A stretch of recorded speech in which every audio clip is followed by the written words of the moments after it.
eu vou chamar a Marcela para dialogar o antropoceno com mudanças climáticas, colapso ambiental. E aí eu vou apresentar aqui para ela. Marcela, tá aí? Tá, né? Bom dia, pessoal. Tudo bem? Vou colocar.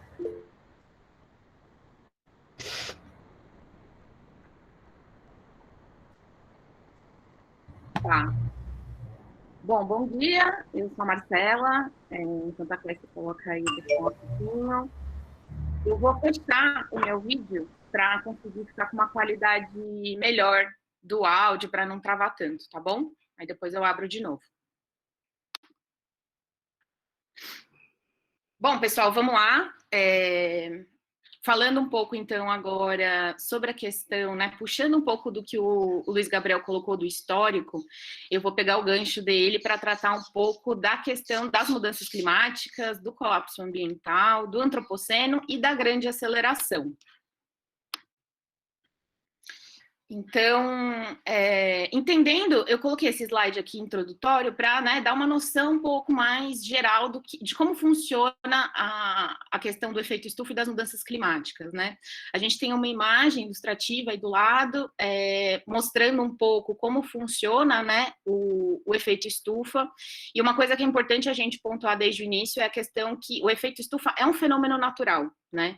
Ele é um fenômeno natural baseado justamente nessa camada de gases e de substâncias que formam como uma espécie de colchão ou de vidro, né, como costumam falar, e que consegue reter o calor na Terra.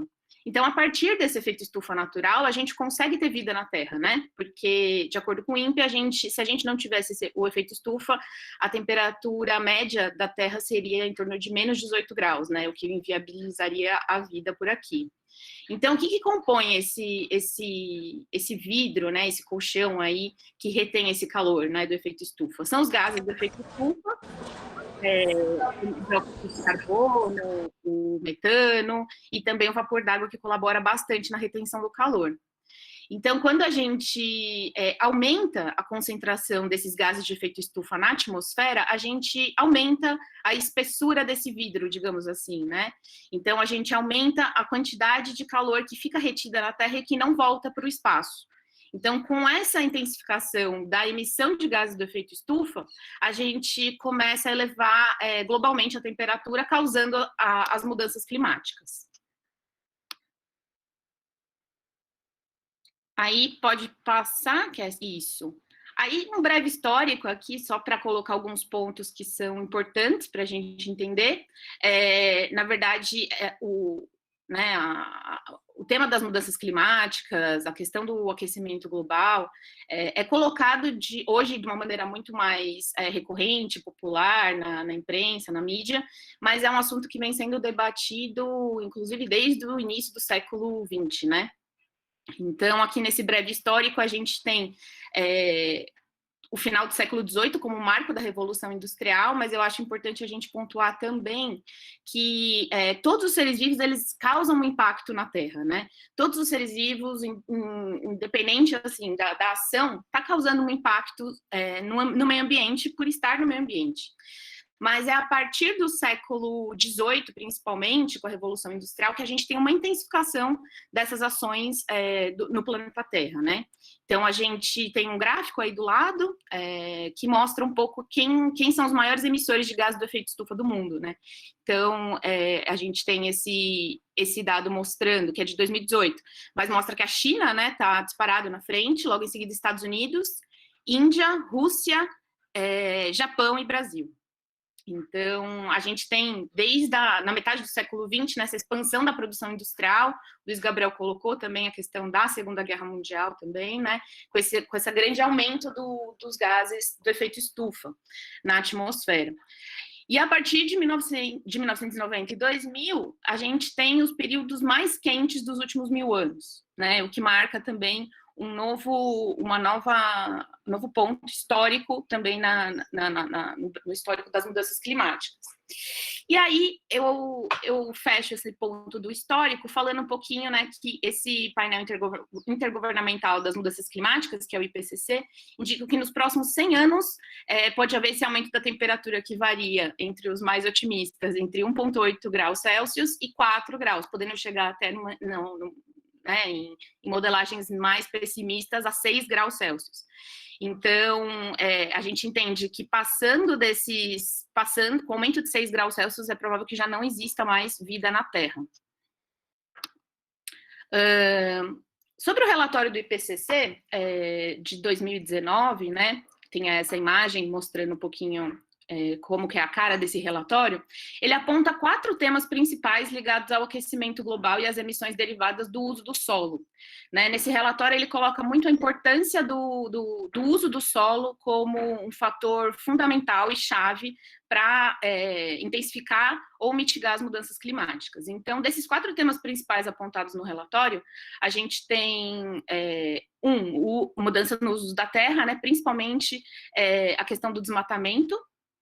2, a segurança alimentar. 3, a degradação do solo. E 4, a desertificação. E aí eu coloco 2 dados aqui do lado para vocês que falam um pouco sobre essa questão do desmatamento da Amazônia, né? Eu não sei se vocês já ouviram falar, mas diversos especialistas, Paulo Artacho, Carlos Nobre, diversos estudiosos da área apontam que se o desmatamento da Amazônia atingir 40% da floresta, a gente chega desse ponto de não retorno, um ponto que é irreversível e que acontece o processo de desertificação da floresta amazônica, né, que só se mantém em pé por conta da floresta que tem em cima aí desse solo que é pouco fértil. Então, essas emissões de gases do efeito estufa relacionadas à agricultura e às florestas, principalmente relacionadas à questão das queimadas e do desmatamento e do uso do solo, representam 22% do que é liberado no mundo, né? Então, a temperatura do planeta está subindo e a gente precisa realmente agir. Inclusive, até porque aqui no Sudeste, a gente sabe que boa parte do nosso abastecimento de água vem também da evapotranspiração da Amazônia. Então, é algo que a gente precisa debater globalmente e também localmente. Nesse próximo slide, eu coloco um pouco essa questão, né, do uso do solo novamente, porque é algo que é reforçado no relatório do IPCC diversas vezes. Então, o solo está piorando a forma como a gente lida com as mudanças climáticas, né? E o solo pode ser tanto uma chave para a solução, como também um problema. Porque se o solo, né, se a gente tem um desmatamento, a gente promove a emissão de gás do efeito estufa para a atmosfera. Por outro lado, se a gente tem um bom uso do solo de maneira ecológica, a gente consegue também fazer a captura e o sequestro de carbono por meio desse solo, né? Então, Estados Unidos, Canadá, União Europeia, Brasil, Austrália, Nova Zelândia concentram 43% das emissões relacionadas à produção de carne e laticínios, embora concentre apenas 15% da população mundial. Então, a gente tem uma concentração muito grande da questão da agropecuária com o uso do solo, né, no mundo, mas também aqui no Brasil, de um modo geral. Então, aqui no gráfico do lado, a gente tem um impacto, né, da alimentação aqui, da carne bovina e de diversos outros tipos de carne e proteínas vegetais, mostrando que o impacto da carne bovina é altíssimo comparado com outros tipos de proteína, como frango, e ainda é mais alto como outras proteínas vegetais, que são aqui as colocadas, as que causam maior impacto e que ainda assim são muito menores do que o impacto das outros tipos de carne de origem animal, de proteína de origem animal.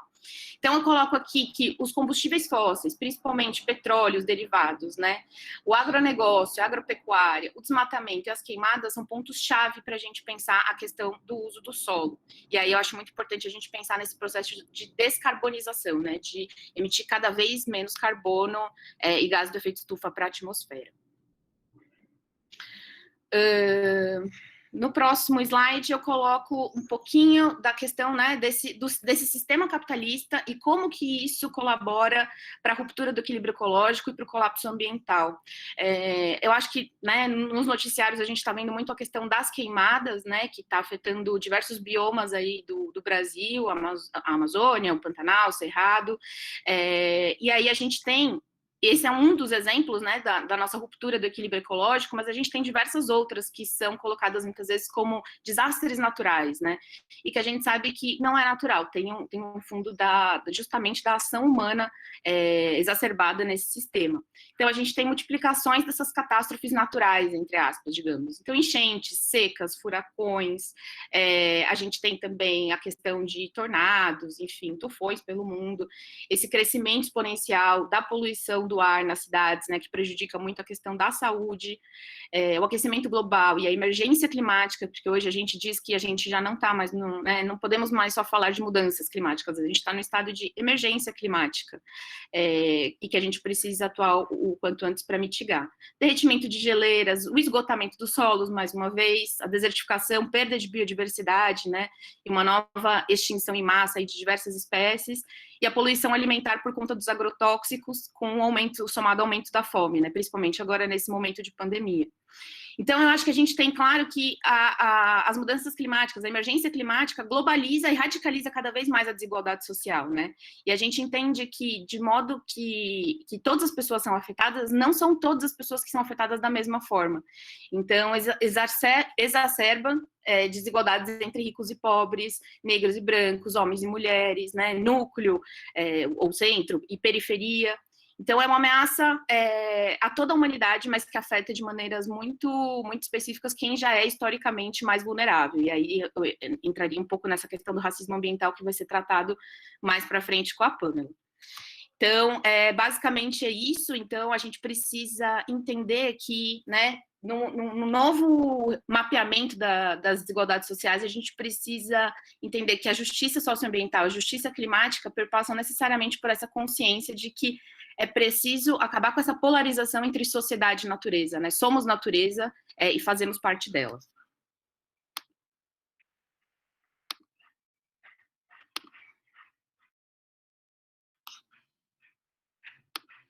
Bom, do sistema, nesse ponto ainda do sistema capitalista, a questão do colapso ambiental, eu coloco um trechinho do Luiz Marques, que é um professor da Unicamp, de muita referência para nós também, que ele trata que, para além dessas questões de temores apocalípticos, né, de que o mundo ia acabar e tal, hoje a ciência coloca, tanto as ciências biológicas, as humanas, as exatas, colocam, desde os anos 60, que o colapso, ele é algo que é real, né? É um colapso que está colocado há um tempo, mas que hoje a gente entende que a ciência coloca de maneira muito palpável que é algo que já está acontecendo. Então, tem essa relação intrínseca do sistema capitalista com o colapso ambiental, né? Entendendo que essa dinâmica, como o Luiz Gabriel colocou no slide anterior também, que essa dinâmica de crescimento infinito e acumulação ilimitada são induzidos pela expansão capitalista e que esse modo de produção ele não é viável com os limites planetários, né? Ele não é viável justamente porque os padrões europeus e norte-americanos, enfim, do norte global, eles não são aplicáveis a todo o planeta, sendo que a gente não agrave ainda mais uma crise ecológica, né? Então, a gente tem um sistema que é totalmente desigual e que provoca cada vez mais esse desequilíbrio ecológico. E aí, acho importante entrar no assunto do antropoceno e da grande aceleração, porque é um tema que é bastante debatido entre nós, né? Mas desde os anos 80, muitos pesquisadores começaram a definir esse termo de antropoceno como uma época em que os efeitos da humanidade estariam afetando de uma maneira global todo o planeta de maneira muito intensificada, né? Então, o termo antropoceno, ele já... né, ele foi usado de maneira muitas vezes pouco rigorosa, há um tempo atrás, mas a partir da popularização pelo Paul Crutzen, né, a partir dos anos 2000, com o Prêmio Nobel de Química, a gente começa a ter uma popularização, inclusive na ciência, sobre o tema. Então, aí a gente tem o Luiz Marques, mais uma vez, né, coloquei alguns trechos dele comentando sobre isso. Então, ele fala, né, desses indicadores de aceleração da tendência ao colapso ambiental, que existe, de fato, essa relação da engrenagem socioeconômica expansiva, né, própria do sistema capitalista, que moldou as nossas sociedades e que provoca cada vez mais essa tendência ao colapso ambiental, né? Então, essa engrenagem perpassa necessariamente pelo capitalismo. E aí, a partir dos anos 50, surge esse termo de grande aceleração, né? Porque é justamente após a Segunda Guerra Mundial que tem a grande, né, do ponto de vista de impacto socioambiental muito grande por conta da Segunda Guerra, e eles entendem que a partir desse momento começa essa grande aceleração e virou uma data de referência ao início aí do Antropoceno. Mas hoje, o que o Luiz Marcos coloca é que a gente tem uma aceleração da grande aceleração, né? Como eu coloquei lá atrás, a gente viu que o IPCC mesmo coloca que dos anos 90 para os anos 2000, a gente tem uma das temperaturas mais altas dos últimos 1000 anos. Então, é algo que a gente precisa pensar e rever, né? E refletir sobre isso. E aí eu coloco esse gráfico, que eu acho que é bem simbólico, ele está em inglês, mas eu coloquei uma legendinha embaixo para a gente saber o que está tratando. São dois gráficos em uma única imagem, né? Então, em cima, a gente tem em vermelho os países que são os grandes não, o que está em vermelho são os países que têm altas emissões de CO2 per capita. Então, Canadá, Estados Unidos, Rússia, Austrália, os países mais localizados majoritariamente no norte global, né? E aí, no mapa de baixo, a gente vê que tem uma vulnerabilidade às mudanças climáticas, e a gente vê que os mapas são totalmente diferentes, né? Em vermelho, no mapa de baixo, a gente vê que os países, as regiões que são mais vulnerabilizadas do ponto de vista das mudanças climáticas, são as que menos emitem gases do efeito estufa, são os menos que emitem CO2, né? Então, a gente entende que aqueles que menos contribuem para o aquecimento global, para a emergência climática, serão os mais impactados, mais uma vez, por esse colapso ambiental já em curso. E aí eu coloco essa imagem do professor, do livro, desculpa, do Jason Moore, perguntando, né, é antropoceno ou capitaloceno? Né, um debate que a gente tem também na setorial, antropoceno é um tema muito mais popularizado pela ciência, mas que a gente entende que não são todos os homens, enfim, a sociedade de um modo geral como um todo, que emitem gases do efeito estufa, que colaboram para a emergência climática da mesma forma, né? A gente entende que tem um sistema que está por trás e que colabora para isso.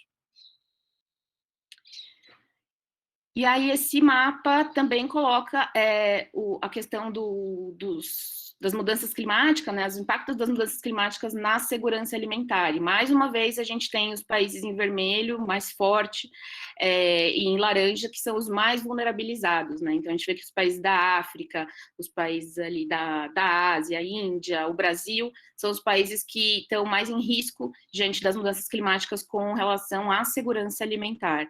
Mais uma vez, um mapa de 2018, bastante atual até, e que coloca esse risco iminente que a gente está já vendo hoje, inclusive com os dados aumentando das pessoas em situação de miséria e de fome no mundo todo. E aí a gente entende que não é possível uma alternativa no sistema capitalista, né? As mudanças climáticas estão aí, afetam a todos e a todas, mas não é possível uma mudança, uma alternativa dentro desse sistema, né, que é expansível, é predatório e que destrói todos os nossos bens comuns de uma maneira muito avassaladora e que acaba com toda a qualidade de vida, com os direitos básicos das populações, principalmente as mais vulnerabilizadas, né.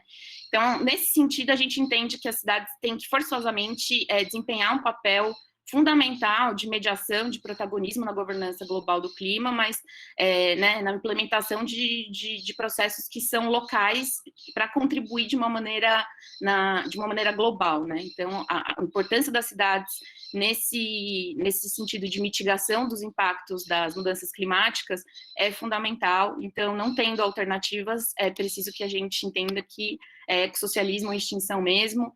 E aí eu deixo uma foto aí desse um ano, né, que faz que a gente somou na greve global pelo clima, e estávamos presentes lá, junto com a coalizão pelo clima também, dizendo que é preciso mudar o sistema e não o clima. É isso, pessoal. Muito obrigada.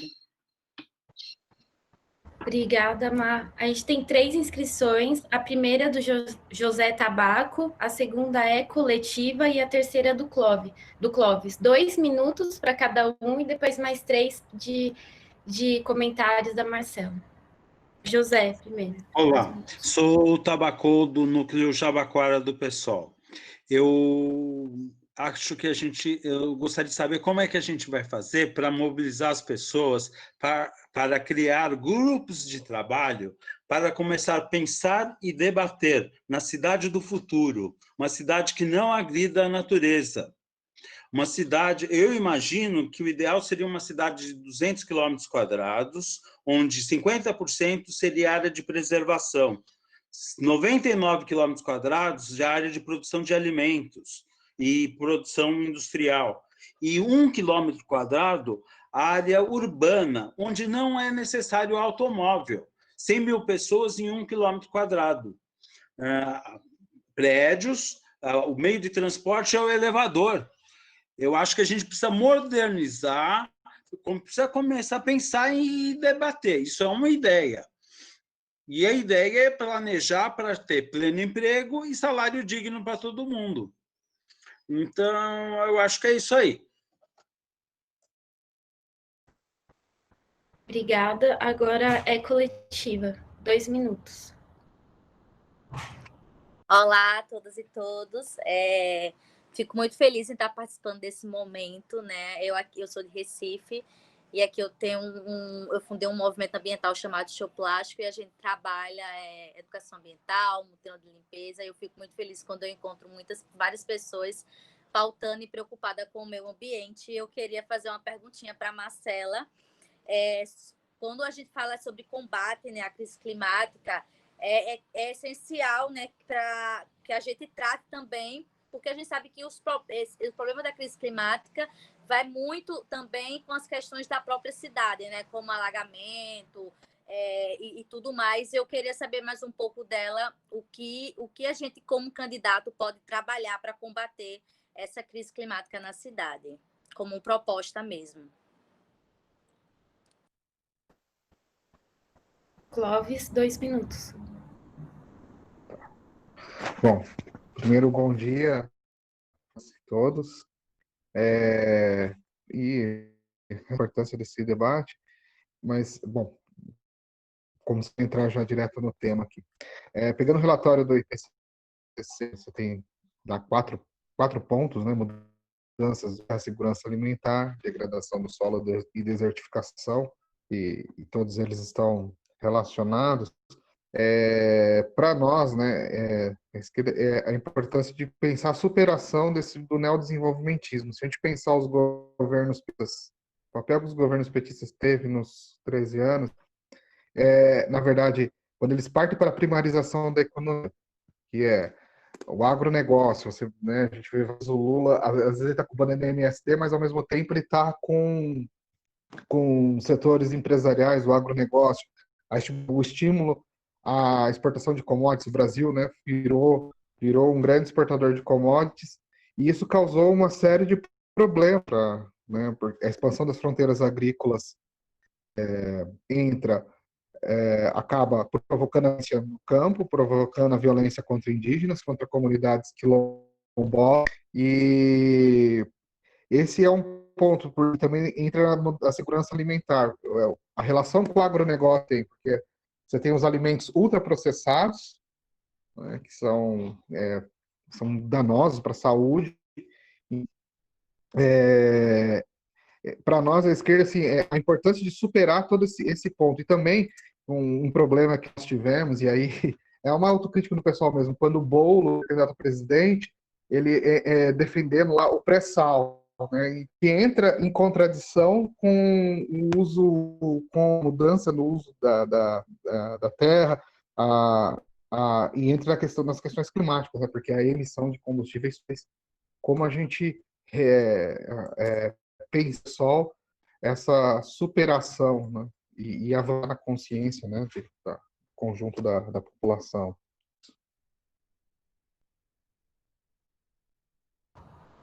Obrigada, Clóvis. Agora, Marcelo, 3 minutos para responder ou comentar. Bom, pessoal, vamos lá. Acho que sobre essa questão de como mobilizar, da primeira pergunta, né, de como mobilizar as pessoas, grupos de trabalho para pensar cidades do futuro e tudo mais, nesse sentido, eu acho que a questão dos coletivos, a setorial também nesse papel, em diversos estados e cidades vem cumprindo essa ideia de tentar mobilizar, de tentar dialogar, né, de tentar fazer atividades para sensibilizar as pessoas também. Eu acho que nesse sentido a educação ambiental, a questão da cultura são chave nesse processo, mas eu entendo que também os movimentos sociais, né, de um modo geral, são fundamentais nessa ideia de conseguir mobilizar as pessoas para conseguir pensar uma nova cidade, uma nova forma da gente se organizar, porque realmente... E aí eu junto com a segunda pergunta, né, quais são as propostas para tratar das cidades, não vou dar spoiler porque mais para frente a última apresentação é justamente sobre as propostas, né, para cada tema, para cada eixo nosso, mas também entender que a gente precisa mudar essa racionalidade, a forma como a gente se organiza, né, as nossas prioridades. Então, acho que a Veri vai tratar disso mais para frente, né, explicando o que o ecossocialismo o que a gente entende por ecossocialismo, como isso se aplicaria. E aí, por último, acho que a Mari fecha com as propostas. Mas essa questão da transição, do ponto de vista das mudanças climáticas, a questão da transição energética, da gente pensar a questão do transporte coletivo, né, também um transporte coletivo que seja muito menos poluente, enfim, que a gente consiga diversificar as nossas matrizes energéticas de uma maneira muito mais democrática, participativa, a questão da gestão ser participativa também, aberta, democrática, faz toda a diferença, mas eu acho que isso que foi colocado por último, agora eu não lembro qual o nome da pessoa, mas foi colocada a questão da superação do neodesenvolvimentismo, e isso é muito fundamental, né? Isso é muito fundamental porque a gente vê que não basta só a gente tomar os meios de produção, enfim, a gente se apropriar, mas tem que justamente inverter essa lógica, inverter a lógica de que na verdade é possível fazer com que esse sistema atenda às necessidades de todos e seja de uma maneira muito menos agressiva e predatória para o meio ambiente e para a sociedade, assim, de um modo geral. Acho que é isso. Eu não... A questão da transição energética e da soberania alimentar, como foi colocado, eu acho que são pontos muito chave nesse sentido, mas não vou me estender tanto pela questão do tempo, mas também para não atropelar as outras apresentações que vão pautar também um pouco mais as propostas mais detalhadas. Se tiver qualquer dúvida relacionada a isso também, enfim, mais no final da apresentação, eu estou à disposição para tirar. Acho que é isso. Obrigada.